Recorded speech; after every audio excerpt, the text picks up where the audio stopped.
Bismillahirrahmanirrahim. Assalamualaikum warahmatullahi wabarakatuh. Perkenalkan, nama saya Ikrimatul Fala dengan NIM 210557. Saya dari Prodi Manajemen SDM Universitas Trisakti.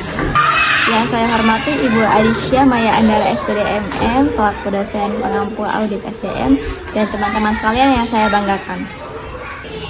Puji syukur kehadirat Allah Subhanahu wa Ta'ala yang telah memberikan kita nikmat sehat sehingga kita dapat menjalankan aktivitas kita sehari-hari. Salawat serta salam semoga tetap tercurah kepada Nabi besar Nabi Muhammad Sallallahu Alaihi Wasallam. Baiklah, di sini saya ingin sedikit memaparkan tentang perencanaan audit SDM. Perencanaan audit SDM merupakan tahapan kegiatan audit yang sangat penting. Berhasil tidaknya audit SDM sangat ditentukan oleh seberapa baik perencanaan dan persiapan auditor sebelum melakukan atau melaksanakan audit.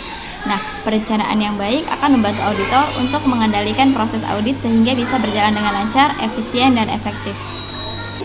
Audit is a goal-oriented process. Audit adalah kegiatan yang berorientasi pada tujuan. Tujuannya adalah mencari nilai manfaat. Seorang auditor perlu memahami dan mengingat kebijakan dan tujuan audit sebelum dan selama proses audit, sehingga audit tidak menyimpang dari tujuannya. Nah, audit SDM sendiri bukanlah tujuan, melainkan suatu instrumen untuk membantu mencapai tujuan. Tujuan audit SDM adalah membantu memecahkan persoalan-persoalan yang dihadapi organisasi dalam perspektif SDM untuk memastikan tercapainya tujuan organisasi secara fungsional maupun secara keseluruhan. Selanjutnya, ruang lingkup audit atau menentukan ruang lingkup audit, yaitu area atau aspek SDM yang akan diaudit. Nah, ruang lingkup ini dapat meliputi rekrutmen dan seleksi, pengelolaan kinerja, pengembangan karyawan, kompensasi dan manfaat, kebijakan dan prosedur SDM atau keberlanjutan tenaga kerja. Dalam perencanaan audit SDM, terdapat beberapa materi yang dapat dipertimbangkan. Berikut adalah beberapa materi yang umumnya tercakup dalam perencanaan audit SDM. Nah, yang pertama yaitu tujuan audit, yaitu menjelaskan tujuan dari audit SDM yang dilakukan. Tujuan ini dapat mencakup evaluasi kepatuhan terhadap kebijakan dan prosedur SDM. Tujuan ini dapat mencakup evaluasi kepatuhan terhadap kebijakan dan prosedur SDM, penilaian efektivitas program pengembangan karyawan, identifikasi kebutuhan pelatihan, atau pengukuran kepuasan karyawan. Selanjutnya ada metodologi audit, yaitu menjelaskan metodologi atau pendekatan yang akan digunakan dalam melakukan audit SDM. Nah, metodologi ini dapat meliputi pengumpulan data melalui wawancara, observasi atau analisis dokumen, analisis data, perbandingan dengan standar atau best practice industri, atau penggunaan alat dan teknik audit yang relevan. Selanjutnya ada penjadwalan audit.